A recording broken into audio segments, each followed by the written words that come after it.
Yesum obia ehonye han na eye han enti electoral areas miaya ahodo a omdi street lights ne be ko bobo ni nyina no ye behwe na yakoho na yakọ akodi nkomo 1 or 2 bi kama ma menko ahoma ne so ne ne Frank ejei money enkonko twetwe nkomo unu say ye bedi Christmas nso so de eden ya obi betu kwan free nkran aba aboabo obetu kwan free nkran akọ other villages ne nkronkro ahodo a keka ho eye kwan eso no mo befa road carnages eya na ye record ne too high yenko ahoma ne so na Frank ejei money road safety campaigner onto araba 44 kakra Frank otemen kan no pay me good morning. Good morning. Apumba kodie. Nyame adom na so e. Nyame adom yenso ye ho ye pa. All right, inti sene in my prelude na me ka no. Afutuo efa ekwan so jojo ho no. Eno ane aba wo nchen ye pese yeti. Yo, minua me da fe. Obeka ya na o twetwam ye hwe driver for behavior am the driving yade. Na aya na Ghana ha no awasem ne se December mu December eko na wiye no brunya ninti no empempi ya na accident no figures no ko high ho already no Ghana no from January to date no accident rate na high that nipa 2,300 plus and a from afa accident so far in jama ye kwa yem se se brunya ya mule ho amodebru a hwe kwan so yi na ebi be ka ho a na se record na se be chat last year de animo na ni na ne say obia wo asudie anase obia responsibility ade ese se oye wabra onam kwan so no empempi do afan ye be kan o masem because afidie no omo ne kura omo bronya ebe nioma ben na wo driver ni that to akwan mu se wo de kosi abronya no what we can from January to November can conditions is here it is same because bronya no eno ye peak season say na now ka say nkofo be tu kwan from one place to the other no bronya ni do na movement of people no e was soro into no wo driver ni no say car na ukura no unim say maintenance bi o fault bi o ha de bia uchi de ko ba de manage no e be stress nka bronya yi be yi ni woni na ye na prepare o car ni yi ansa na bronya na du men ka say u break na nse da nyaduma na o de yen kakaka because bronya time no driver o loadu e be man say o loadu ko edi ananse o loadu ko wita edi normal days o ko be 5 times a day likely say bronya no e be ko be 7 in the pressure extra to na about no pressure number can so a untimi mfa manage the condition currently in the best driver for no say omo modern na maintenance omo mo sanko ka no na nyema bia fort nkitin bia wo ho a de bia bu ani gusu no e be se so be ansa na bronya na du afi bronya na ba ya na e de like weather na time fog penalty time ebo taisi na be bri wo ha ne wiper no ni o de pepa insu to de pepa nim no de wo yi a onye on fa nsan kanda enso eno no gam bi wa no gam kitu bi wa no a so de pepa na se nye yi a ni hia so be ko ma san gam na ta ne bo nya den na so driver for yi bi be tino saa o de pepa o hu se na o de na ma ahomachi ana se nsu to na de pepa na hu hwe a ni na betimi de accident aba nti e be tra driver for no bunye ye wo mo so me hu se last week DVL for no lanche operation bi e wodan enye one day operation e wo mu a bosum wi ya bi mbetumi asa ba nsa na bosum akona wi ya December mu nso taa enye odan ko an so adro awi sakede akwatia amanka se bia ni na ye enyoma aban no any police any other ministries na kan bo ma omo ye se na bia bronya yi no ekwan so ebejo ngu ya driver ni a ye betre hwese o car no de titi ye ho be president bia you correct and that operation another one better ba e better acho ndi aha any day safety education beto ABC bunya e bantu bia enhwe na onye ne a etesoye. Okay, Frank yenso ye da sibebre Frank J Money a road safety campaigner and an pay your corn in China or di senia a kwanso joju afutu esitie no oni ache efadodo no ye besra draba fo no ya yetie ni sei ya mama ye ntie ni sa keke na entwemu nko dabi.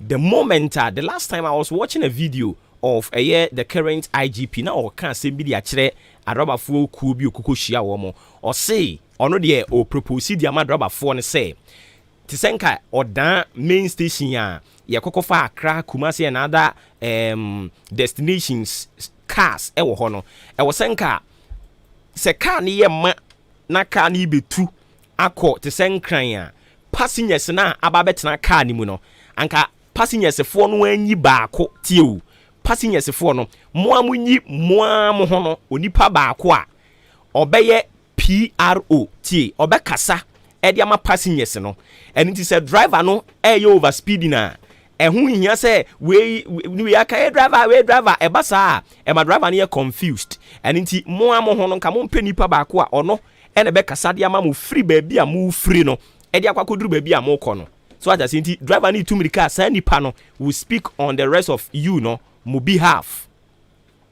Reckless driving be abekọ so okwan no so no na ono akasa e dia ma passengers na aka no. I think say it's a new reforms and is very very very ideal proposal and as a suggestion coming from the Inspector General of Police here Senka GPRTU Concerned Drivers Union any other branches of transport operators no omo be come together na sema papa ne kan dia adwuma nka be boa yen me pa chew utena ka mu na ukọ ba bi a menka wanu entum ento wanu nareka bibi koso na senya kasa wan kasa yebekun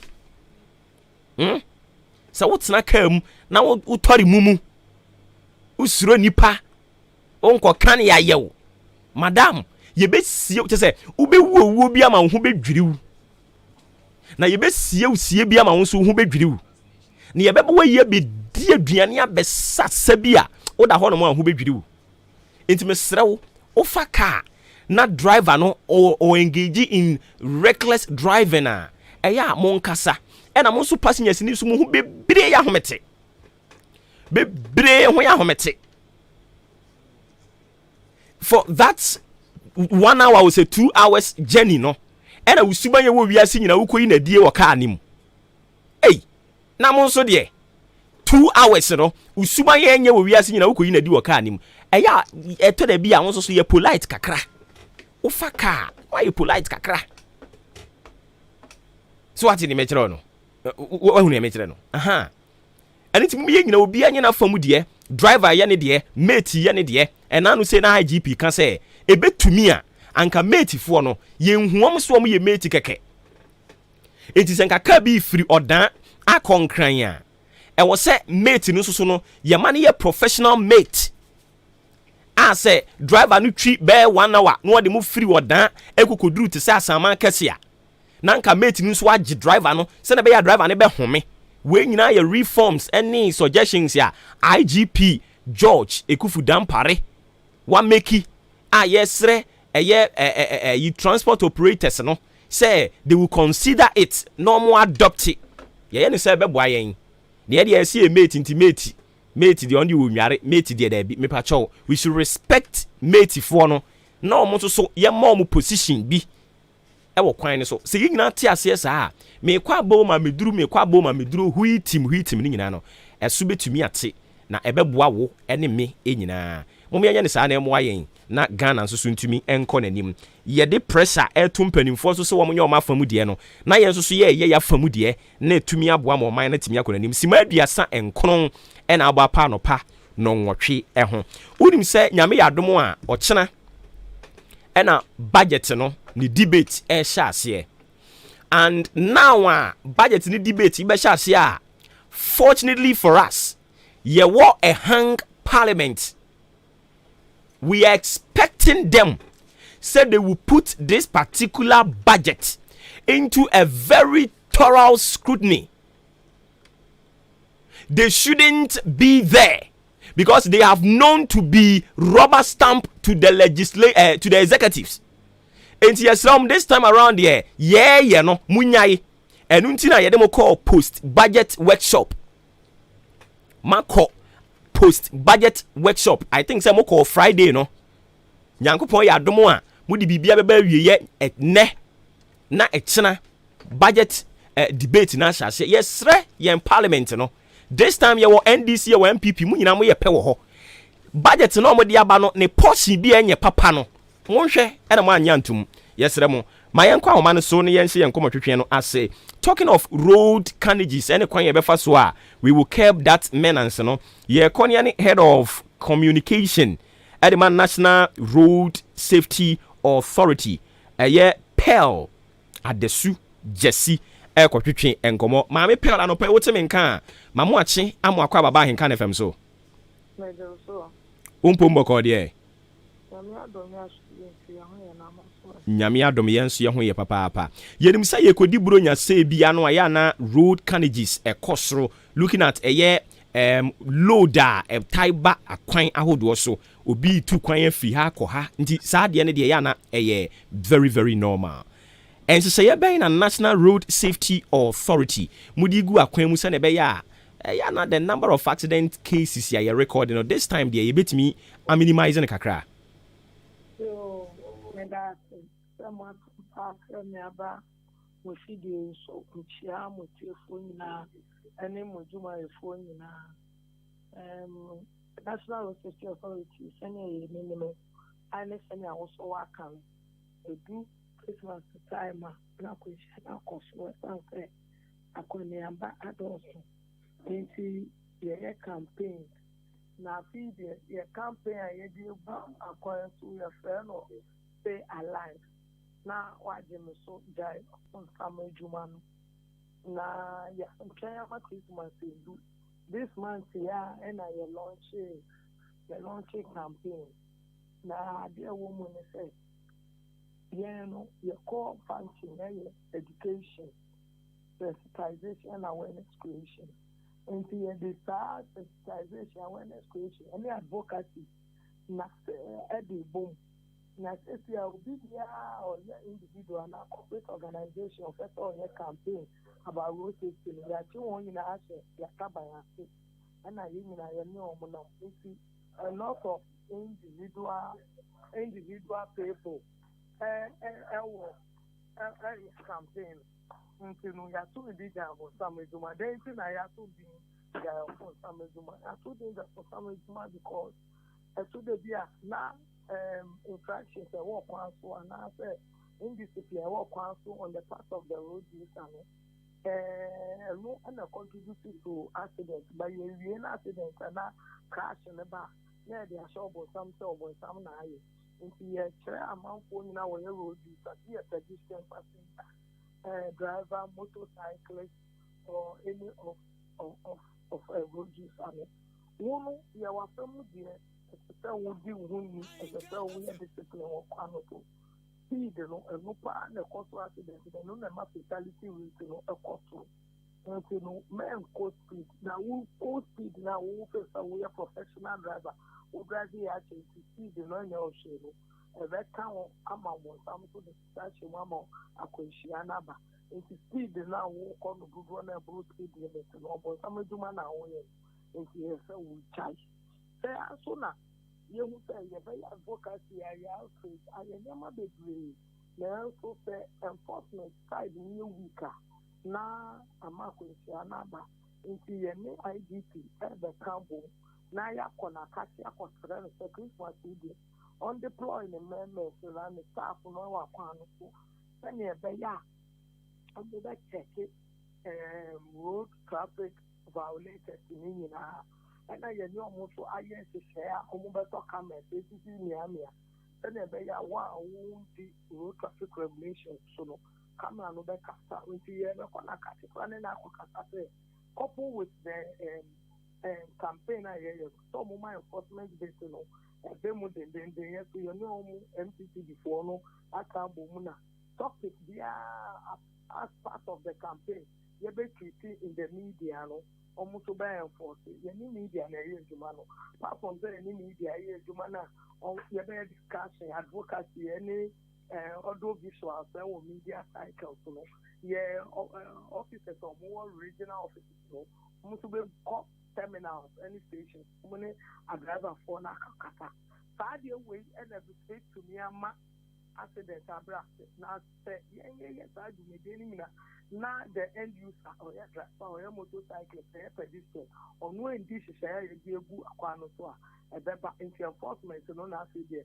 and no Ebema will sanction another processing cost into enforcement and who any apa and last month they came yeah this is a do any MCT the DDL for yeah 4 council yeah easy night driving to 1 hour so can ya only can ya abubo wo fidie hu ana wo hyen ho no ye tutu ni mina se na be ya omo blinded other road users no it will be a 10 of the past and now after so December year mu ya open up information center na call center e wa ya catch and check ya the number no kwa de ye nya from NCA ye short code 194 ye ni telecom no ka na e be die mu se na be ya amount for e be ya part of the campaign and the education of road safety awareness into amount for to that who the police vigiska who the police being a jumeye who the rickety car nam kwaso who the driver be coast speed who the pedestrian be chemo dia who to make sure na test ya catch ho that yen so ya address that program na photo be real be na obi akobu no na traffic light be na yin ejuma who fair catch ho intent say your contact road agencies, and as energy commission, and as police service. We beyond road safety management, you have to say one now 1 year, yes, then you are collectively, maybe to reduce crashes on our roads. Yenina against the fact say national road safety first na moye commission na moye limited kakra nyame adom ya fight ya ma together say a authority yenhwe mo prosecutorial powers no is it effective? Hello. Mibisa say ever since ambabe authority you have been clothed with emra horo bibre wo ahanomo no mo prosecutorial powers no so no edin adwuma pa na hudidi yo dwuma yedi no akoye ye no institutional enforcement and yet to individual enforcement no our police for them into ye no say a compliance agency compliance status agency another institutional enforcing agency and I say a regulatory agency in say no transport space no any agency as I say your regulatory transporters and operators no what the measures we be go our best so as our operate and this year March we buy a car who travel more than 8 hours and 500 kilometers so when you drivers and we bring a logbook check with speeding drivers check fatigue and friend saying reflective tape visibility higher than Sadia Sakra and I say oncoming vehicle on Franco because and after so mandatory driver training each year and also yadi to as I drivers each year and compulsory or court training back and yet and the chances all upgrade and I say on to me and I say on to be renewed. So now your brother say yes sir. Every operator now you know road safety manager or no and objective any man I dear go akwa no munya drivers I was share na say no wo be to me this so now aye na wo mu aye so ye be ya authority no ya recruit road safety inspectors randomly no be call terminals ni stations no mo akoshe say directives na ye dey gu ho no ye juma there are a lot of directives aye airline no as it ya akakakra parliament be pass no womu until you be regulate transport sector no send ya be ya a streamline send ya aviation ni marine transport here regulate no ta afi na ya start ya the airline no by ba ko ya dey be ya ka Maakye a lot will continue stanti that regulatory powers no and that enforcement powers na nuki na ye ni MTCB any DVL le bomo you tutu kania for a long time we work one your friend saying blinding for no a lot of the road traffic regulations that people air flout, you're very sure, say, drivers and flout. Now, you're very sure some move flout here. You're new operators, any union managers, that's I might agree because no institutions so na enforce into some drivers in here, someone to me and come. The most cost on anya, who say institution driver and shower, who na expansion, same way, road safety related institutions, road safety, road agencies, energy commission, DVLA, anyone now when you any vulcanizers, any mechanics in Hano, you have the regulator, you have the chef, you have a so almost you man, you have a moment to hear, the near chef, rubber mount to hear, not on one corner, or standard available for them, on by standardized, on by the best practices, we go acquire. Why 1 year time? Either you be suspended, you be sanctioned, or you be prosecuted for court, depending on the gravity of the 1 year. This is the state of affairs. I see. All right. Inti I come questions too. Now me jaw no akoto awadwuma. So the edi kan me pese me hu cars ni bi wo ho no mo a eya na enye wealthy to plow yen roads no.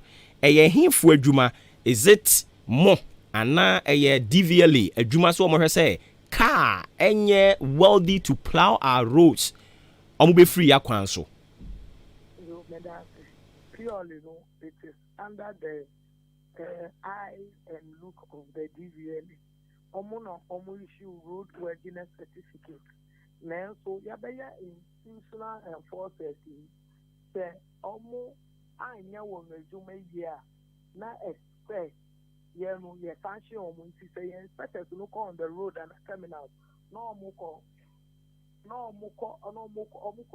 ko share rikiti cars na omba report it to ya cache na ya share DVLA say DNC NSS we yes the demand DVLA the national body no na your mom compliance with the akale so we free so yes I rest and show into almost branch and answer department or no almost someone will do more accountable no more short it will be sanctioned and now it will be taken out of the road. I see, but Mammy Pell, me no me nyina be dia dance say ye wo cars ni bebre wo ho no mo a wuhia na timi ka say na car idea me say they need the technical eye, but I can just go straight to the point say any kwan senka e fa kwan so the internet is commission who say we're not having those prosecutorial powers. So we advise if you don't do anything about it, you initiate. But now the authority and a law no powers and a state also. Now so no so to me and dealing with an institutions as I said who clearly define your operational powers in a legislative instrument and not a parliament empire.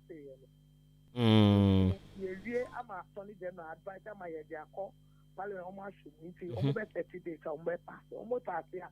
Not our operations they go into that is how into check near mother cost but you pay authority internal restructuring, capacity building, our documents preparation and no ya take 2 years yeah operation so start but the mechanic they tested the water say power okay, then we would want to wish you well on that. But before I be jaw now on National Remembrance Day of Road Accident Victims, saying I'm more commemorating. A week celebration every third Sunday of November in a year. It's a right day and Friday to remember road accident victims who are survivors. If you move a almost story, education, driver for but part of it said bus terminal any stations now fair driver for all better the pictorial evidence of Myanmar Koso of council and its realistic effect on the victims now. Who your driver? The media and career. No animal. Your best driver for your friend. You must say, I know the Bema will be a situation is on the ground. Also, why you careful on the way. Accident victims are one way proud. Almost survivors on the count and a year assessment check. I will that means we show on platform or bad idea or no accidents. You could make their nature no shining massacre for a family ball account. I think that you keep the moon or better not the pillow at your kunato or the denial to so. And yet, some Kuma, Naya, who is to that intermediate number class, and that's the new mobile car, and they are black cry as we are woman. Idea to be a preventive way of regulating accidents in a post accident to my eye and dream. Almost survive no more brew. Until yes, I am money and dra. You could see Adana throughout the nation, your regional officers, and the Yankasa head office, your call a community of various churches. Now, they can't call in Sport Catholic Church. I call Kasa educating church members who are drivers, be it corporate, be it private, be it commercial, and a motorcyclist on how to behave. Emma Kwesiana and Koso, near Bompire, Emma, if anything. Victims, you know, 1 hour surviving and comfortable, and Tempomo move so for the show mudding. Now, your donation, Kaka, and the man, accident victims, or more particular church, I hear the corner. Yeah, mom. Weekly, it is Sunday and I said Monday, I be a record Ridge Hospital. So they are called Donatia accident victims over. Did you make a baby? Mammy Pearl, I know pay yada say inti yan so de ye be de say from time to time no ye gusu a bronya yi approaching kakra kakra no ye be din komo aka ye ho se ne be ya be ma driver phone so hu ni say bibi e wo ye ni mu a eba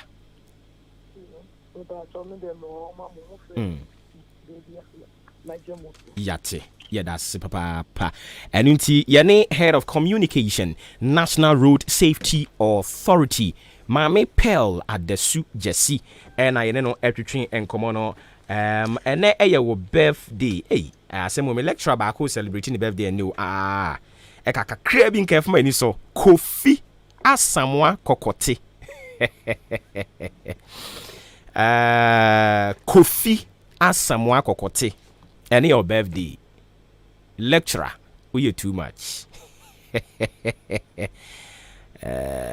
Oye brutal Kofi Asamoah Kokote hey Kokote mawe anyways sanso so na ene your birthday Adamado Maululu PSA Okra Harrison enso so eye na djuma ewo Power FM or on crying.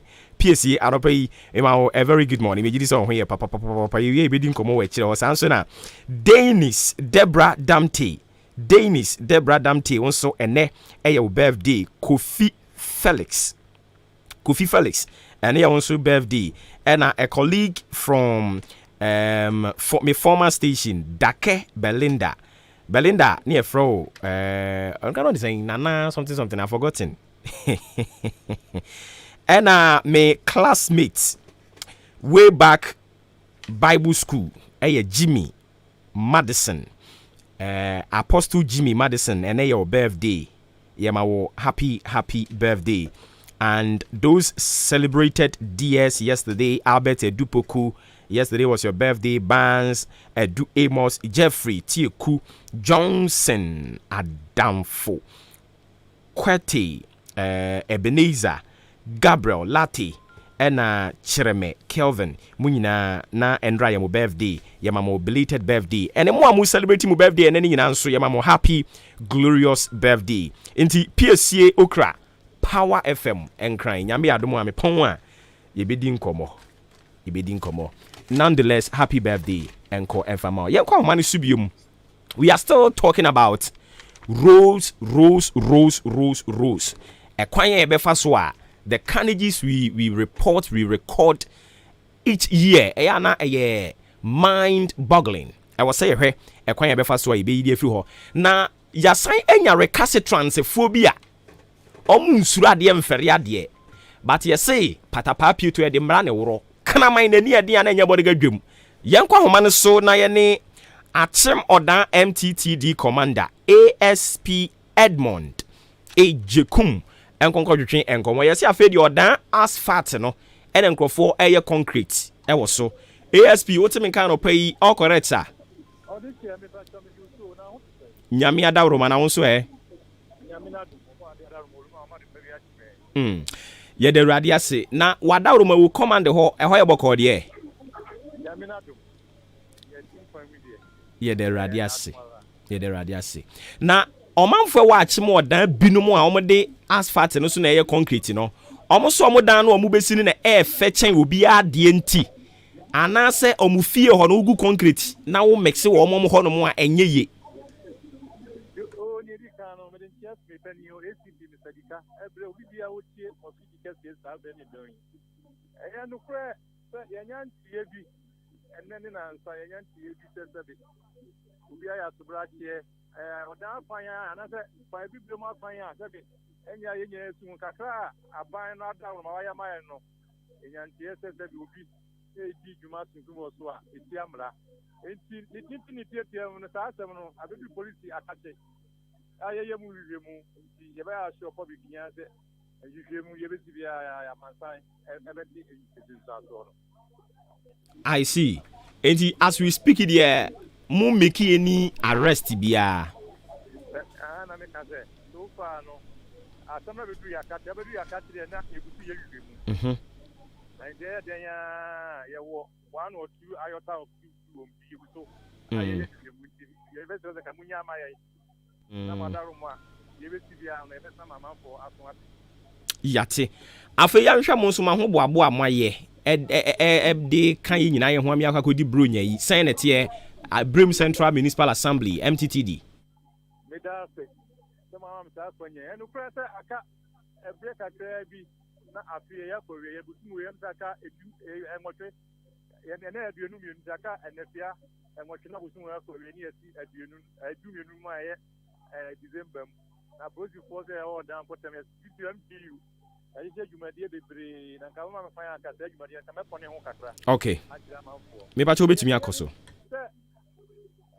ya ni jumadi bi a ya ha se go round ya ba se implement the 1st of December ekro na jumadi no ya ha bin se obi biala o fin se sabe akwan kakra ye nya ne potem ya odi fan be di agro we bi asen no na mo tonton ne ma wo ba fan su nyina no bia mo no kokko fine e possible sun area ye because we bia wo ya e wo se odi huma face be mu ni edi kan kacha manfo omuntu ne o ye adwuma edi kan abo mo kokko no bi bia la wo fin se o da krom ha no mo wo pakika eti kwa ho pro be 3 hours ana wo ton bibi wo kwa ho e wadi sabe ye kwa kakra ye abo so ne de ese wala tu hu fo fine oti botu ye wie ya stand up December ya tase roll out the program no ijuma e be ya tunu din se green Achimodan Township asphalted roads of parked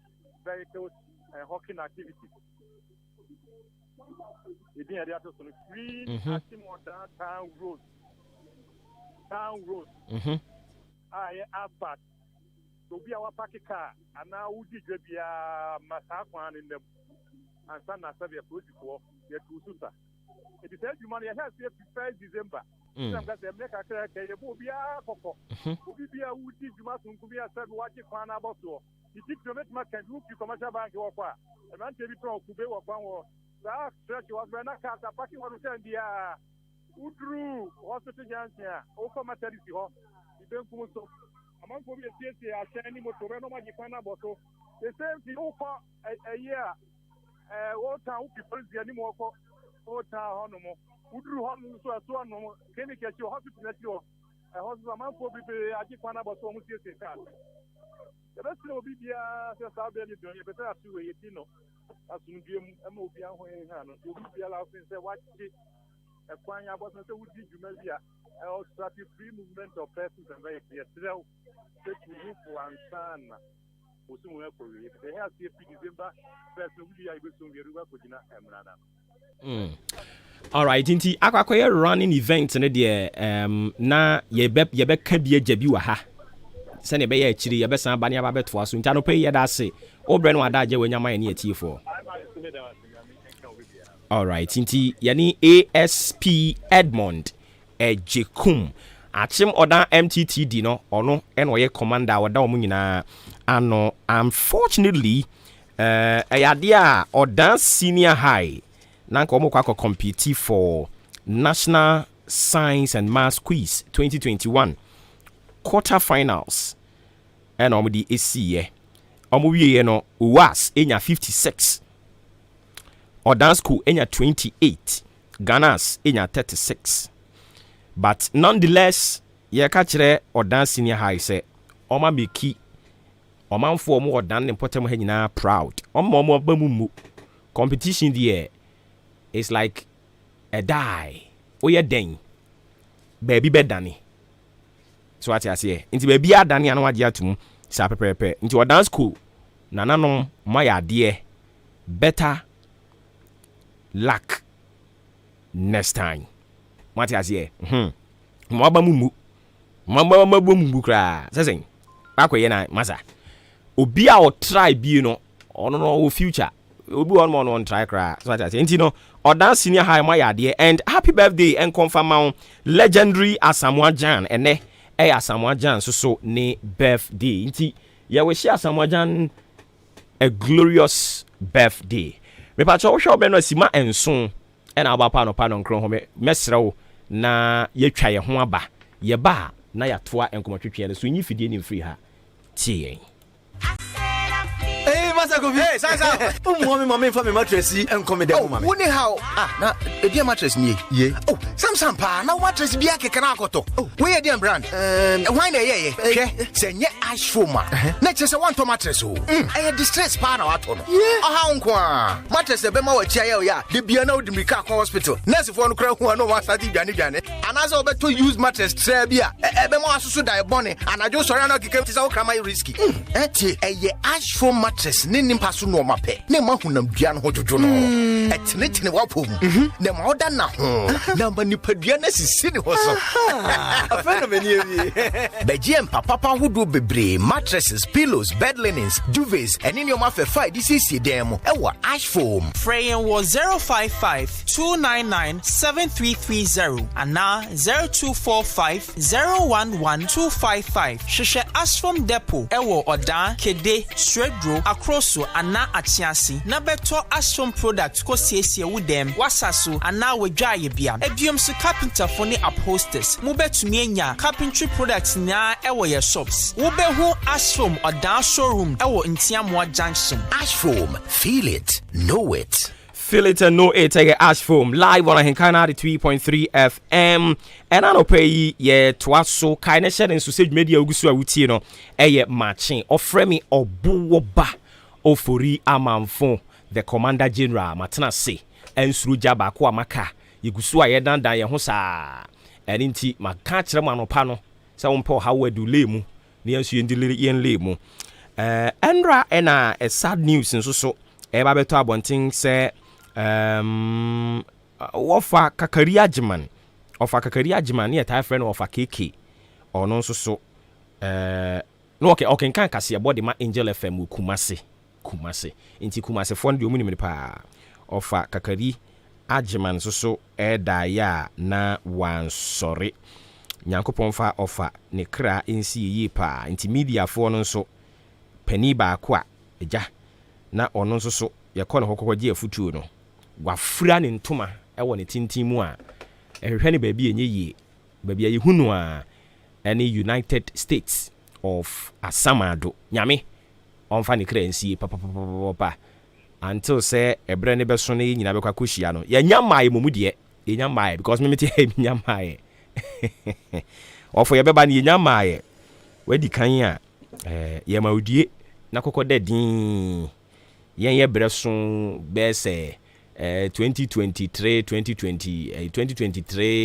34 mu ho baby no nya sabre pa chawo ye nya ma ye kra etu ofa kakari agema nyame onfa wo kra eva esie mayen abrabon de esa ne te ebi ko de bi ba omo the workshop e de ahihye so a workshop ni nyina no e gear towards 2022 budget statement here. Finance Minister they call Parliament. And as I speak, I had a workshop, post budget workshop, ya kwawie. Nyankopo yarma watchina and a budget debate, share. And yebesre Parliament. This time of the year, fortunately for us, there was a hung Parliament. And when we talk of a hung Parliament, we mean you need outright majority. Send you no 2016 elections I call you outright majority MPP for no 169 NDC for 107 was a saying this time around we don't have a parliament like that. You 137 and we are expecting them to be proactive. Sir statement nobody about to parliament among rubber stamp and sorry call baby no. They should subject it under a serious scrutiny. Because when you look at e-levy in particular, e-levy no mo dia ban. Mimia. Double taxation no mo dia ban. Because already teacher ni yete the tax. Na say teacher ni na ka tuya ba na yete the tax a. Bank ayi offering saying ya no mu nyina krampo ye sika ye de fa bank yi. Bosome nso no ma send a message kran adanya ya se ato 5 cedis enti already no yetua e-levy enti we are expecting the minority and on this one no yewura honorable Samuel Nate George listen enye social media blabbing enye social media de blabbing enye social media ranting.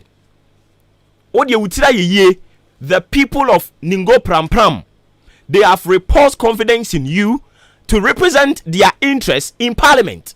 So you don't come sit on social media and blab. You don't come sit on social media. Munya social media because we don't have any powers. Your influence and to somebody into your Munya social media Honorable Sam George and Honorable Okujato, any a host of some minority MPs, Montiasia, more a very good debate, Honorable Sam George cried or say e-levy, a Ponzi scheme taxation. And he said e-levy a Ponzi scheme taxation. We expect you say moon debate or parliament, moon debate in a year. MYA munyim free ho. E-levy no nyase moyen e-levy ni moyen ye ka kire mu pain mu e-levy no moyen enti munyim free ho because already no kra no mobile money mo de taxes bi dia beto so a transaction na ye no first pa no amon fa we fa my dey say it will have an effect starting next year and no kra no that is if the word is if Parliament editumua. But we don't expect the Parliament to approve the e-levy part of the budget because MY a double taxation. So omunimua yen choma bin fancy so. Already ukwa yisika, ukwa transfer to say 100 Ghana cedis. Na onipa no, o person in saka 100 Ghana cedis pepe. O de ma for 200 because 200 na me ko ye bincha ye. And now me ko transfer 200 Ghana cedis. 200 Ghana cedis, merchant Emma made the 4 Ghana cedis and a can home. So literally, me tuya 200 Ghana cedis, I got almost 5 Ghana cedis. Me say they can home. Adenya me mpese onipa na 200 Ghana cedis na ekọ ne ho no. Omo te no me pese ne nsaka 200 Ghana cedis ne pepepe. Inti na wo se me de 4 Ghana cedis e de to so. 4 Ghana cedis and me de to so. Omo e-levy ni kura nya mayo. And don't forget to say talk tax.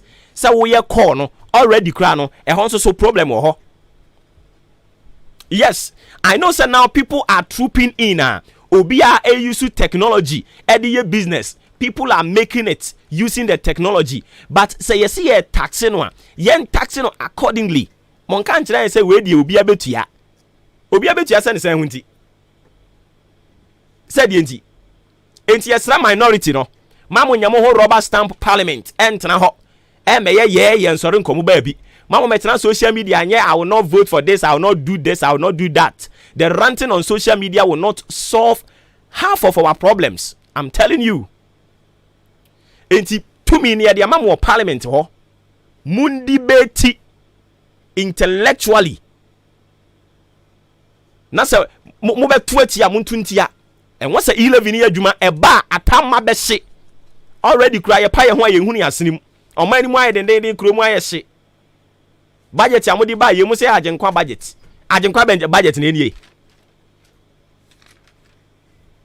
agenkwa budget na enie ya ka no kra kire wa no usu ubuafu na ubuafu e se fa me ho adwan medwen we agenkwa budget ya say okwa send 1,000 Ghana cedis say ye gi budget ni tumu a ne omo se say ya agenkwa budget no si ye gi tumu a okwa send 1,000 Ghana cedis ya o di almost 500 and something Ghana cedis na debeka ho 50 Ghana was you mobile. What are you talking about? And you call you have the nerves, you better say you have the nerves to name this budget to say agenkwa budget. Do you know agenkwa? Do you know agenkwa? You can't agenkwa we agenkwa. Budget ya wo say unim mobile money kwa mudi agora say yensa ni biom. Ye pa some say 100 Ghana cedis e ko na ubitu anti ye pa ye best send na half. Sika no kro mo gia no mo de ya de papa bia ma wo so wanya so mfa so kran kenye ni. Masa. And then on a hinkana semono, we are going to talk about arrogance of power. Arrogance of power. You do one more, you be di munkomo. But for now, you yendru ho, ntimi nka ho asemansa. But ene, masema me kanda minority for no. Enye social media ni shemra. Ya to aba ma omo ye members of parliament. Ni omo be kan of parliament no eye dwuma. And until they should go to parliament and make their debate. They shouldn't come sit on social media and make debate on social media. We don't make laws on social media. Yane PRO Edema Waek kwa kwatwetwe enkomo Madam Winifred ewa homane so Madam oti yenka no pay mamo achi aba henka na fm so so ntia oti for na apombo ko de yo adon bibia boko me am abaso say mo organize a successful examination last week here and then kwala no mawie editifie nti ye mo abaso mo ya de pa but I said this time around the examination malpractices ayana etai koso aye recordi cases ni bebre no this time I say yante magic no na e de here. First of all, main time share with you for you now. Let's say examination malpractice. Hard dream bebre. Na after year exams no. Into officers no more call the various centers no edit of reports paper. But then, as you rightly said at the beginning, no exams no was conducted smoothly. And he say, some of them reports about then we can tell comparatively, no say compared to last year, no examination more practice I conform and I think for. But overall, I think that there was a successful one. Nonetheless, say na a successful no 1 or 2 centers. I know the nipa intino this kind of minute no a normal say a be recordy. A bit more make suggestions to say examination malpractices. It will be cha. I was say more penalize invigilators are more involved this examination malpractices. But say ba bonten ye ka bia no a whether mo punish wo mu mo punish wo mu yente ho asemu biem. And it won't serve as a deterrent to others. Sa adwenkyere we no mo no mo ya adwen. I would say yes, to some extent, and then no. Because if you're monitoring your WAEC conversations, invigilators and our supervisors are more corporate when it comes to examination malpractice. They take them through the process. They are arrested, they are prosecuted, they are fined. Probably, maybe, bar out debris, but there we have data to show. These are the number of people arrested when it comes to Washington, say BC just ended Krampa. If there has been any arrest meaning here, or when they are caught, they are handed over to the police. Investigation is done. So it goes through a process. And after that, more findings should say yes, invigilator no, the corporator. The person is prosecuted, and then the legal actions are taken against some corner. And see, oftentimes we do prosecute them. The moment and I'll move you can't report your GS because these are teachers. And we report them to GS, and then further actions are taken against them. Aside prosecution and fines now, you go almost by the court. I see. And this time around, we say watch ready mobile be but then mobile unique. Be microphone say me call invigilator na me call getting myself involved. This thing we talking about now. Say into this time around ya me be. Ni omo churo wi esisi ya no ya record cases ni bi. Then mobile so unique.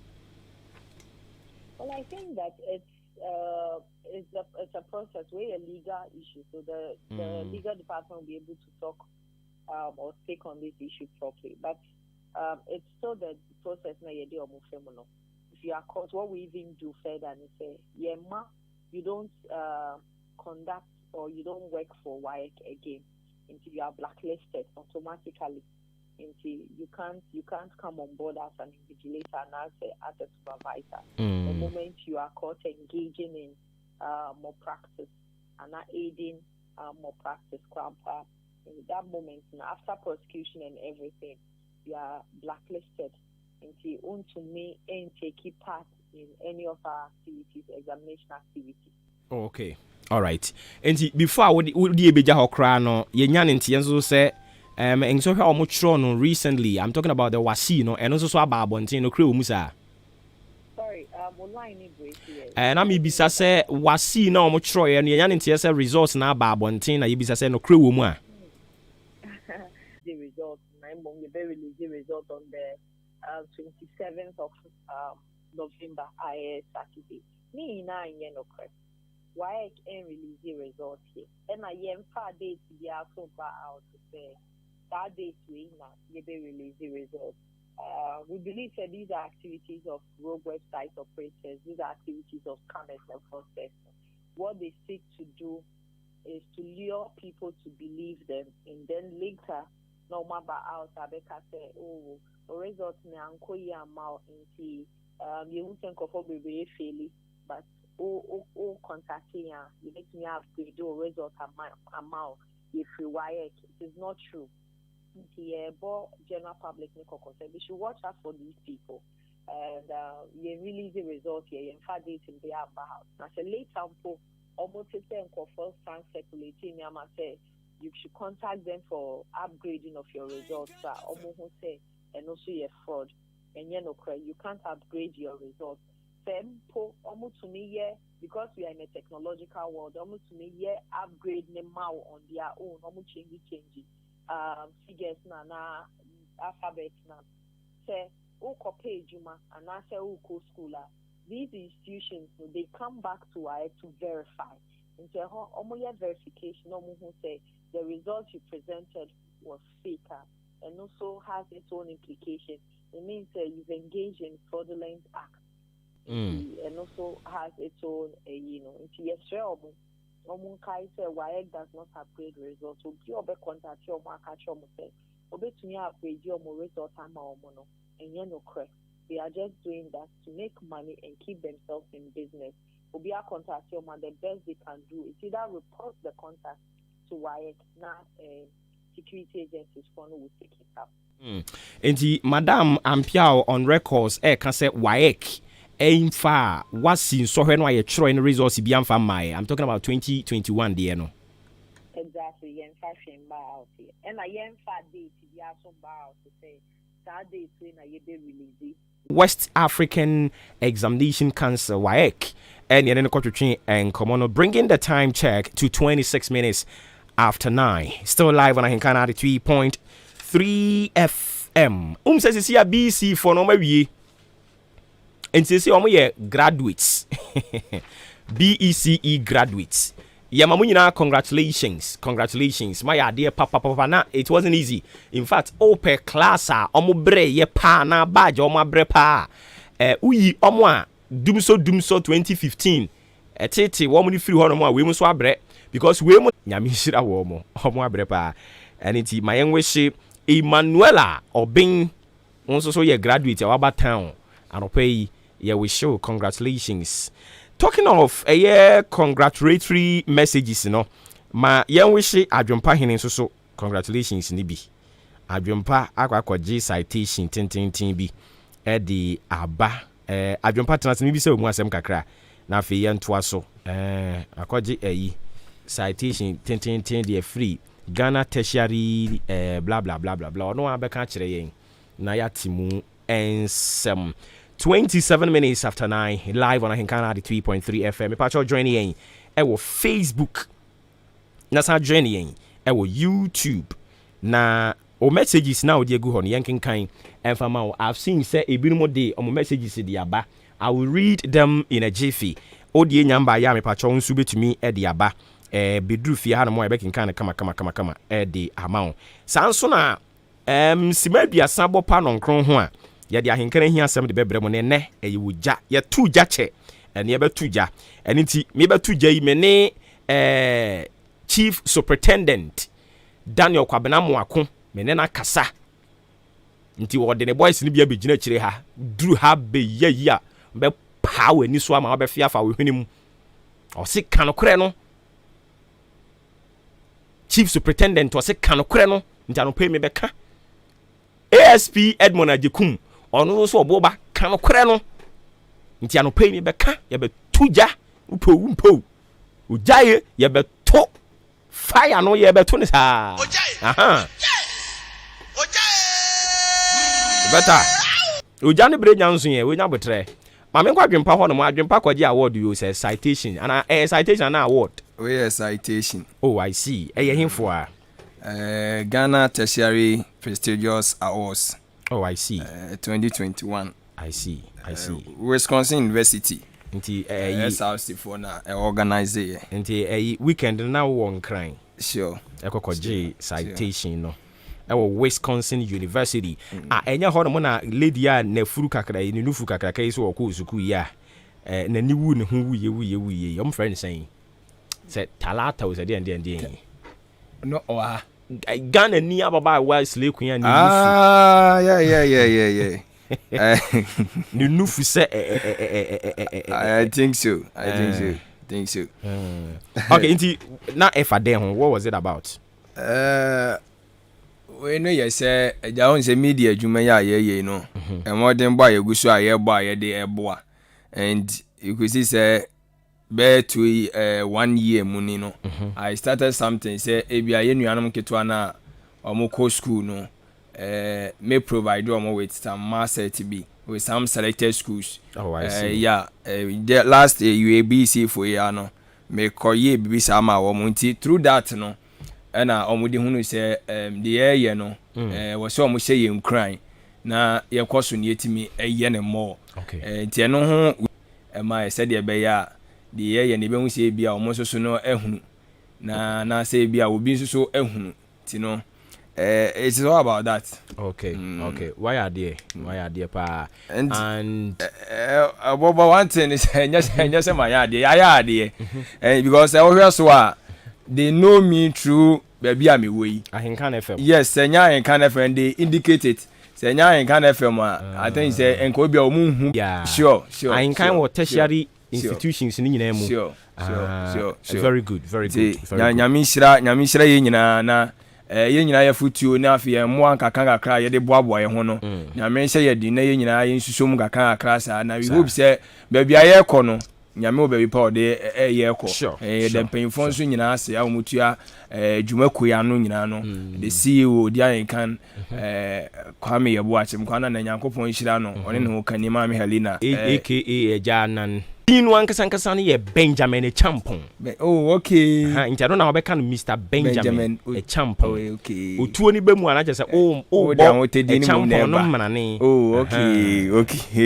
Chicha ye outdooring so yi na anu kwasi ada yi. De ma yewura otu Champon. Wow. Nti ne din ba ko nso wo ho. Na sa din ba ko no aba be ka ho no. Ebia sa be ka ho. Ai. Na se din wo. Eno no wo ye be ma, ye frɛ no wo ye be ma. Bo me enhwɛ. Ani ano no, am say me nyanya be ma no ntino. Ani e be ja ma ye be ma na mabo. Yes, e din ne de ama no. Na nso ye bɔ ne mema mu. Oh, okay. Wo ye be ma. No wabo. Bo me enhwɛ. Eti ye da won say ne programs manager Brandon say Mr. Africa mu head of department ye do mu nyina. I see.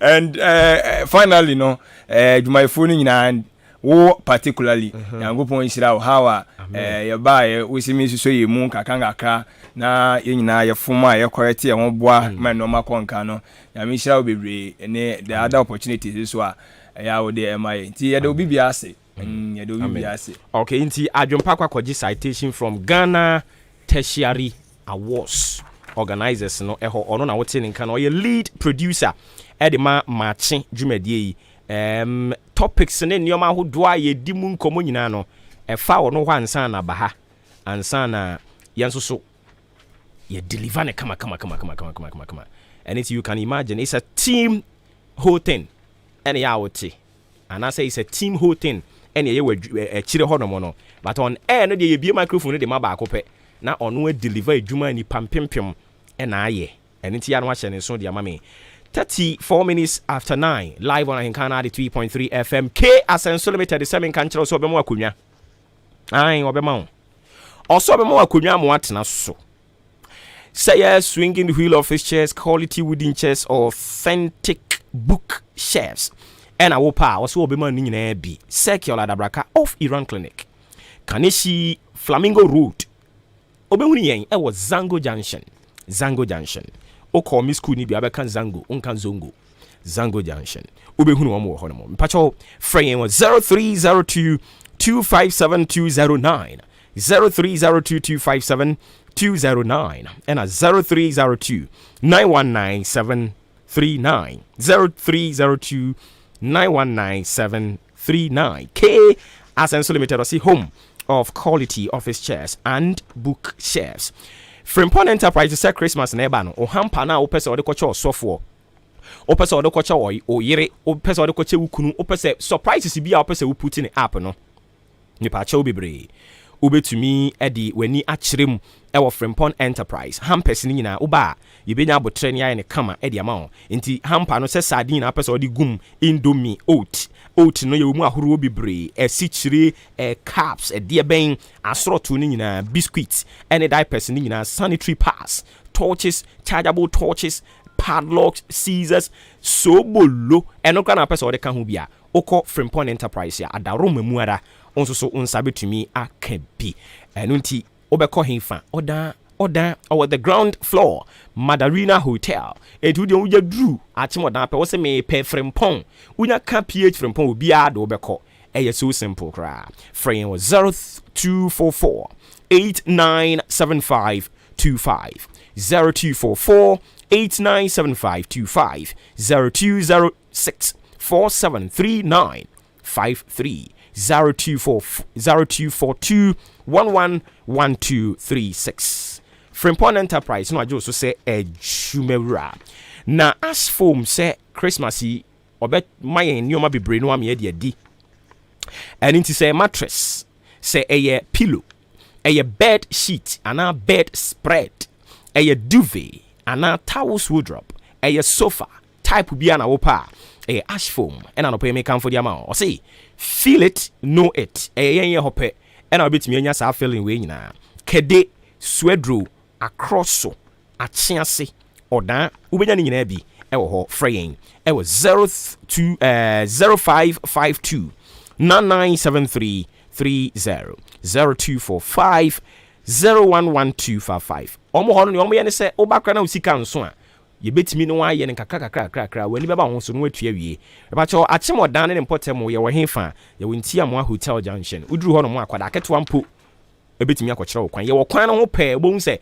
ya penti ya dan no kama akokɔ srade kama ene bo ho no na kyese won so woni ababa beka bom edidwa na nie wo mu nsu nie nyame ya adoma ma henka na fam ba ye yenya afe ni yebenya no 25th December eya na ye dwumadi a ye die ne to da bi eye bi no se nkrofo mo ba ya che ye ba ye nche ye ba ye no afe ni yebenya afe nyankopon ya adom a December bosome no ne da etoso aduenu enum ene yebenya afe ne senti yesi akwala nya afe a wonante anye bia ene nti adaworo mamu a ye tiefo ye tonsa de afre enipa makomako apem 1000 samo mekam yen ho na ye nante na ye nante mponyo eniema ya ye free bra ye ba ye bepem sabre edoso obroni se eye enormous ene nti ye tonsa de afre mo wabra ye be nante mpo afe ne ye be nante o na ebronkuma egu nhirene na se tikuma kwadu a na eba be so abribra ene wa imagine hwe enti ye tonsa de afre mu nyina nyame ya dom a ye penipa makomako apem na ne ye be nie se wunya ba saada no nko a wobenya t-shirt because on she t-shirt ni bia on ye nante omo she t-shirt no omo ne be nante e na ye nso so ya hye de nya abotre nya daage aye t-shirt na besum ho se ve tani se t-shirt ni sum ho no mu se den obi abenya bi na wobenya bi age se waba wa ma na wutifie wo frɛ radio yi so ayem fa ma e na minim Obuoba minim Kofi Mensa minim Kwame Asante minim Fada minim Apuzo minim Kwakunkroma minim AJ minim Joshua minim Afiampofo minim Kwakukusi minim Opokuware minim Frekas minim Nelson minim Fish minim Shabo minim we eni nti omo mmerɛ wubi no enya adwuma t-shirt no me na me ehye me nsa na se hye me so me nsa de ene you can imagine adwene ne nye ene asa de t-shirt ya be hye me nsa ene asa de marato ho awurade nyankopon Afiampofo be se awura mpon ye de mra ne be ye adwuma frenkyem ye se ye tie ubabia ubenya t-shirt wa ma bi no tifie tonkra mpacho ye se asem ma wache a ye mane die ni awo tiawa akire din enti se wo t-shirt ni bia bra be kan ye ho ne nante mom eno no be koso anopa no nsia pepepepepepe ne nyina ya bo ade mu ahenka na fimanimu ha na ye nante ne be hya hye wa aboabo ne ye wurawura aboabo no tune ne nata so nyina ye wia ne ye de ani akire mu odan su no tune ne nata so nyina da ye be wura ye wia na obi akonifi akɔgye na home enti ahenka na fam kasa enkrofo bibredi se ni ahenka fo ye ne be bi enti we nso ese ye beye no ne ye beye ye besunti ne mpanimfo de adi fun anim enti ye di fun anim ne de su no ye besua su ye yem enti mesra mo anwumere no atisi ye ko twibo obreman omu nyina beba be gina simpie ni apaso na ya hye machine no eno ne ye street carnival ebi nsimpotemo hada ye ne ahenkan ye di kan ne aye na omo aka na hweso asua ya ade pa eni nti omu sua ye mo ho kwan copyright ni ho ye de ama wo mo na ye ya omo ya emfon because omu nimu ye ne ahenkan no a ye di kan eni nti ye di kan di street carnival de aba odan ne potemo no ye wie pe omo aka nyina timi ye bi ye nwie ya omo boa omo ya emfon you can mark it on the wall. They should try say if you can you vira omoboa emfon e be tonsuom because ye ne originators no so what you say tiawa e kire din enti Nyankopon ya dem 25 no kuro ya ni bedane tonsa frɛ wunua ka kire ne say 25 wa ma aboabo no otena nkran hɔ a omo de nkran dɔko no beku no wo mmra medi aduane papa ka kire omo kumase no say ye wo mu nyina fo mani nkyere mu ha na de pa ne nyina e ba ha enti sɛ ne asɔfo ne bɛka kyerɛ mo no mo am won kran mu nyina mo bɛkɔ kaneshi akɔfa odan ka wo si wo bɛsi aboabo no ka kyerɛ mo sɛ wo bɛsi ba bi abozege radio papa aba e won potem ha no e hɔ no mo na wo bɛsie akwara ketekete kra de wo bɛba abozege babia wo bia wo Ghana ha sɛ ye wiase mu hanko na wo de a ye to nsa frɛ mu nyina utie mu ye company opese dwumadie kama sei no odo ntoma beboye dia no na ye fa eye 0244 878763 0244 878763 ubetua bia ye dwumadie ye banda ye kɔ ne ye ba nyina no ye no wa na ye na company kakaka bi amate pass wo mo ba ne de ahinkan ye wazoyi hey company no wɔn so mo ba wɔn te pɛ na wɔn se kai wɔn de asase anwanwam to no mu dimirika pa na wɔn so mo ba ɛno se mo ma mo ho nyɛ ha because mo anye ne fast asɛm beto mo enti wɔn so yɛ twɛn fa wɔn de bɛbɔ yɛ dia no na yɛntimi ɛmoa wo papa. Fellow citizens, I ask you to be citizens, not spectators, citizens, not subjects, responsible citizens, building your communities and our nation. Let us work until the work is done. Okay, mami samu akwa baby mu famra show ni so baby ya duro no eye ahinkan ehiasem sima aduanan enan ena aba pa no nkron eho me no bekasa sima be se enum pe afi mi wi na mama akwan na so abam bi na wo de wadwen kyera beka dwumadie no ho na afi ya bɔ ne pɔ ne akyekere ato ho na obi a sɔre akodidi nyame yadom a wo kyena ne asan beto aso Ghana adwuma no yentimi nye nwie nne so what you say me si Ghana adwuma no yentimi nye ne nyina nwie da baako ene tie ene kakra ene ahinkana hi asem yem focus no is on arrogance of power yesre mo obuo ne nidie kwan so na me kasa ya bawdin didibire bia hye wonsa se wo ye DCE se wo ye MP se wo ye minister se wo ye hwan wo ye education director bi ana ukura position bi e wo ba bi a wo bia no me pa chew ye frɛ bibi arrogance of power e very very dangerous se ye woni padi bi hono mo a wo di tumi ma wo mo a afei no mo sunu mo ban na sesa omo kasa ampo na sesa omo kasa eyo omo se Ghana yo omo dia but ya no omo wura free say political position wacha ye 8 years eya no omo wura few political position no wacha ye 8 years enti obi ye DCE no se ye mo ne chem so ene akaka ben sama ne de ene ye men kasa abrante won kasa me mam ho ohene ye nkrokro ye mpawo chawo per the dictates of ye adwuma no eno ne ye de be ye adwuma enti if you think say you are a DCE, you are MP, you are a minister, you are MCE, you are whatever, assemblyman, you are education director, you are this, you are that, police commander we hwan ye de tumi asha wonsa enti o feel say Ghana nyina ye ode enti ni pe wo mu nyina nkoto nsore wa me say wo yare we will never come beg, we will never come plead say ye pa cha chenchena kasa won kasa ye muaw ye be kan say de tie no so of power o petumi ye hunu wo banku nyina na wurewure fie mu eka yankotia Minister of Roads and Highways Terminator say demonstrations doesn't build roads. Opening with all due respect ye bisaba no pay say demonstration and building roads are e de ben and building roads ka kire yen respectfully no give us alternative to the demonstration. Because our binary stating clearly in this e-levy stuff on day ban say sika na omojeje wa kwan so as road toll no eya na mpe bebre no ema eka eba road contractors omunye sika mfa ma wom eni nti omu bagigi e-levy no said be omu be accrue more money. And I am quoting the deputy finance minister. Lawyer John Kuma Semo Kayanu no.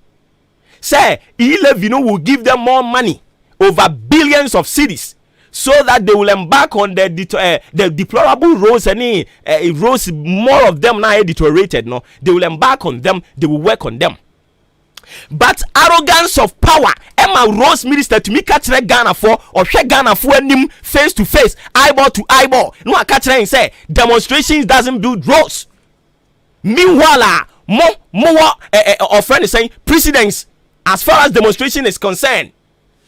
Let my vote count alliance. Diano mo ya na ye makoni je no amoton. Kumi preko a o mampande akufo adu di animu a wo se hardship e wo man ni mu no saa de no anu mo ye no na ye ekwa egu emi na no amoton ana masa arrogance of power. By the time you will realize e be gu animu ase. So if you think you are a member of parliament, you think you are a DCE, you are MCE or whatever position you think you have, enti wo mu nipa bia me ka kire wa no pay say senia podia wodi na mama ncha sei senia na ntwie bia ono ankasa aboa na ntwie no ankere woni to no saa pepepe no konfo nso so eni ne nkyem ne nsam nche okonfo ne nsam eni nche enti se wo ye onipa bi na nyame awadom ye di tumi ase wonsa sua se de one Ghana fo adi tumi ne ma wo ne bekasa sua. Arrogance of power. Samun to me amonkoye, muntimi ntwan amonkoye no. We should face the fact and speak truth to leadership. We should tell them say when they were coming to us conversing for votes, they didn't speak like that. So why are they speaking like that today? Now you nyina te hono mo de sa asem we yi sere. A whole president aka kire yen say se prayi ohene no hwe no wa bra onkonko ye na yesre o ewadi woni yamobo ye nyina ye ka de sere amampani za wo no TV aka na akaka ye enti sa asem we pa menu mienu yenka no kore mfa ma nyankopon senka sa asem we John Mahama ne pie fi na numu a mom yenka no kore we should face the fact. Mon fam when this mo MPP politics tantan no mon tontwini ba bi ne yanka no kore enti sa asem we pie fi John Mahama no a se ohene ne se wa bra onkonkonko ya we ye sure pa senka John Mahama benya sumja tana Ghana ha. Because sometimes we should face the fact, we should speak truth to the leadership. It's a simple logic. Sembra ne nya enye I didn't need glorify ene. What is good for the goose is equally good for the gander. Sembra ne nya ene nso enye. Yes, John Mahama koka do or die you said then yanti bi da. But Omampanyini who is the president for the whole nation. Nana bia wati bia ono feel say or your influential person and into a company for beti and into obuoni ni die kwan so wo srem pani say yesremo edana si wache enti mo hwana mo nya hu bibi mayen Omampanyini ka kire opanyini ne say why frustrated na wonya abotre ntwen a onkonko ye dan no and Ghana for ye nyina ye de aye agoro ne asere because we feel say enkrofobia Ghana for 10 enkrofobia ene ye ne me nkasa biem e ma okwana brem ye so so 0201 944 485 0554 820 910 e pa chodi ni baby akasa free achana yintio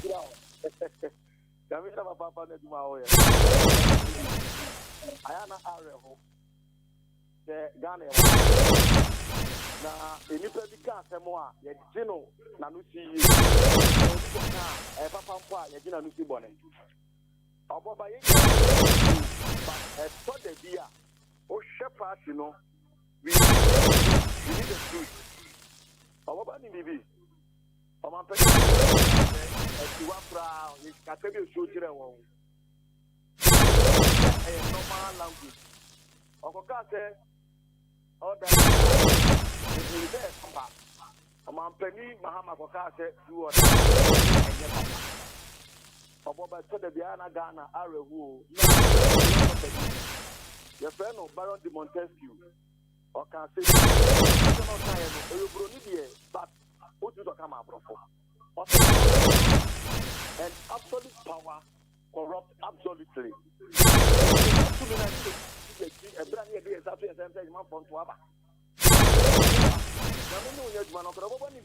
I just want to catch me.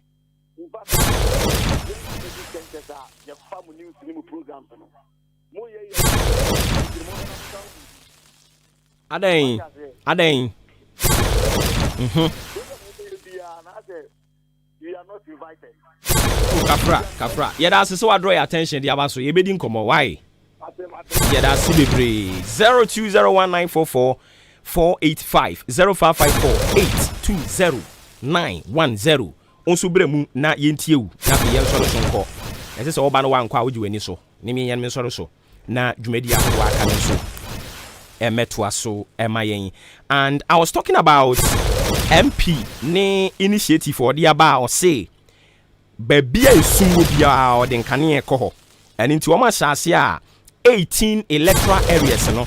Omode street lights. Achemoda MP asem na America. Street lights. Honorable Alexander Kwesiakwa 18 electoral areas ni nyina or the street lights ekoho. Honorable we die mi breaki protocol. Baby ame so metia die hia street lights ni bi. Sraw pa.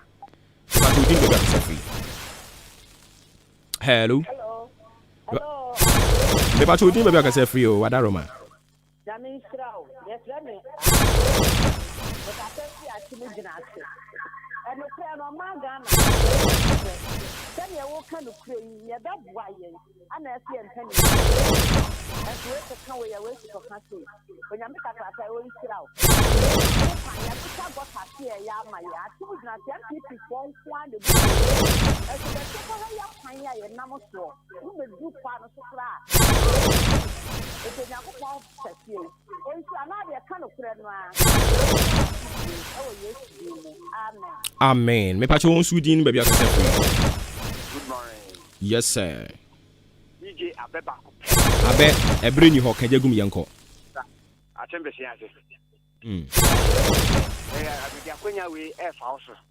Te ma ento yen onabo odo ofonkroma se.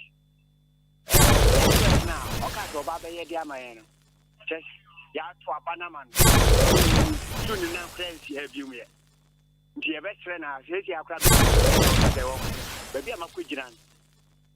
I just nti mesere no achembe sianse fo. Ya gunyi na sha nya atem ketwa. So next all the dada obey dia man up to now. The two abani wie no wini no. So be kan ubenyo bi obe tuwa no esibone. So no kwa. Ya ukani nyina ye no kwa. Nyame nhirawo. Nyame nhirawo nso.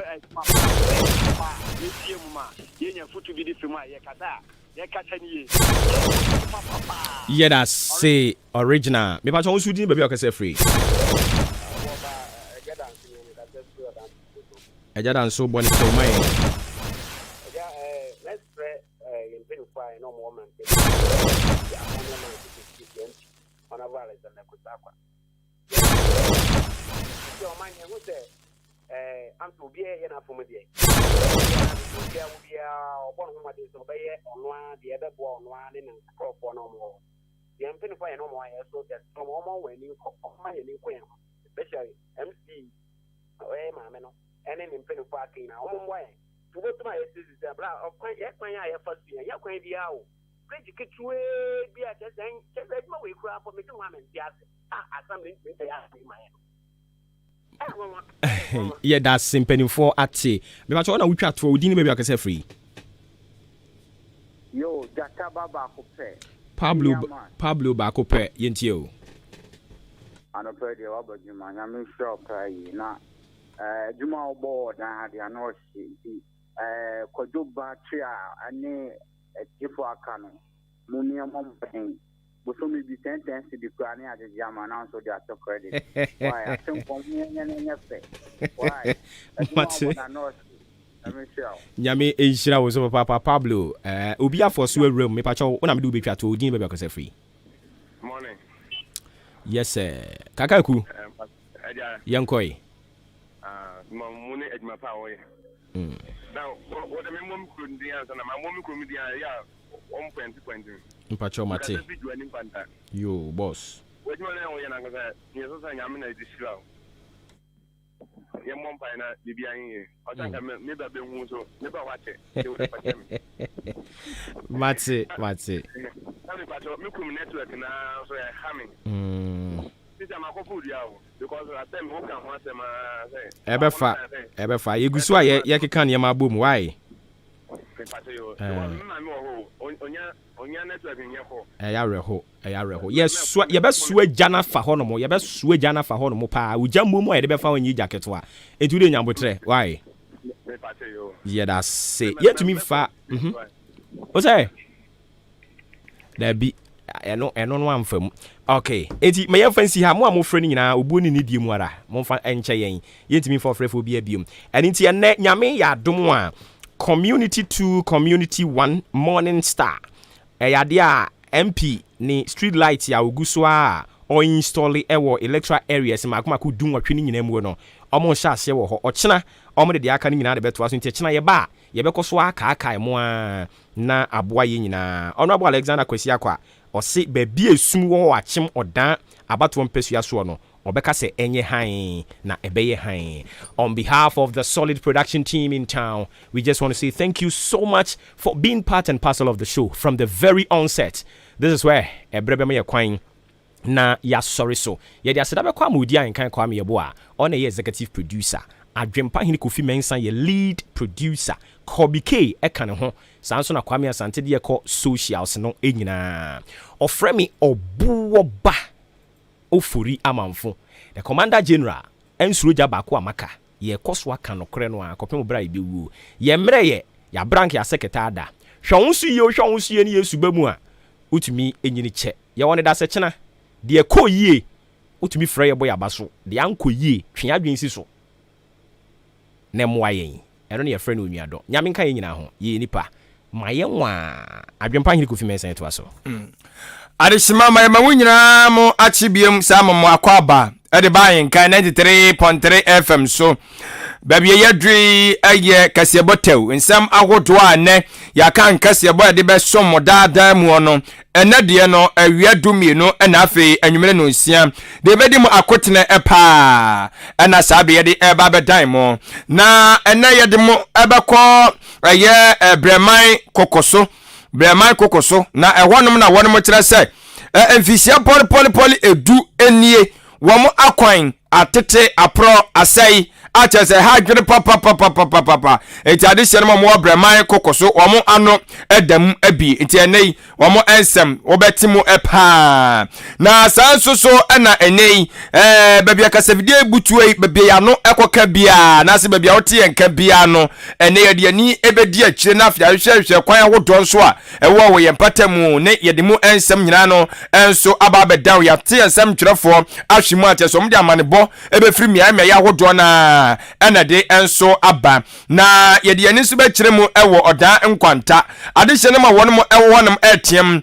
efra pa penfo twetwo ne ani ntini tichiri wonum ahobambo ensem mo hwe so ekire mu se wonum de ahobambo ensem ato ape enti penfo hwe na ommeboa wo yede mu nsem eba bedan wo emrase badwane a obuto eye atem odan ne mpatamu eye onabo eye akwasi akwa wode atodwa ekire mu se sia de eja wo pese enane han odan empesua so de babia nane han enu nti wo firi ase akese ode nkane ahodo so ebobo me ya esum ekabi ewo yede mu enkomo nyina no enso eba bedan mu na atimoda ane ese kwakwohwe asphalt ya ye no kwan ya ye no ene bimo don concrete ene ade ewo so hadwen pa esuba mpone a enye na yebehwe na afi na so ye mo hwe kwan so kose dwumadie wonom so atuyenfo ede afa ho na ayasofu panyini bi ono so wo SD asafuni mu ono so nani abre no ho papa na ni bra bra nyina ne se wose nkrofo hwe eye enyi ho sini bi akapima katimi no na ba beshi mu ha yesi bi mu hwe na mekira eye pono movie no yesi amanfo hwe pa nti sofo isi wo betama to no ho so abọ ho da wuro aye nkyekere ade atia esan se eyade boni emu enkomo yeso yede ba be diamond na wo kopiem so wo eye achim subue enso so a ana achim subue wonu so ye kyerese o mo kwan enye o enye asubue on asubua okay mateme da ase ya menua yese wonu so enye achim asubua nanti no adehye nom yede mu nsam enso eba be dan na ye ba ko eye achiase market wonso so yese wonu ma ba no we ade ayira hwem ekọ ezu ehuni wura ehuni de wafa asebei emunsem bebe yene munsem ede eba ebi mu se ehunhu munsem ebi se yene suo ebi se yene ahwan emu nkomo nyina no bete se dwadifo no ebomo enso enkuru na sanso na eye budget 2022 de no so omo so akere wo madwen ede afanwe ede mu nyina ensem no eba bedan mu afe bremu eye enfimfini mansene so aban krache a ono so ebutumo we kura ya aban awura wono so dia todwa atu eye desuafo wono twa mo so hwe ye BC no so no mo twere wie ni nyina watu wono mfo ese wabro mu kɔ fie no omonso musuban eyiye ewie mu nsa kire yesa na besebe enso akɔ no so yeri mu ensem ebedam wei ene ensem ahodo a yesra wo se eya atwen yen na awie dumie no yefa mu nkire mu enfanda wa na se anwumre no nsia yefa ne nyina emeda wo mekɔ na afi eye owura akwabra coste so ede adwuma ato asomeden adwenpa yen ne kofi mensa adwene papa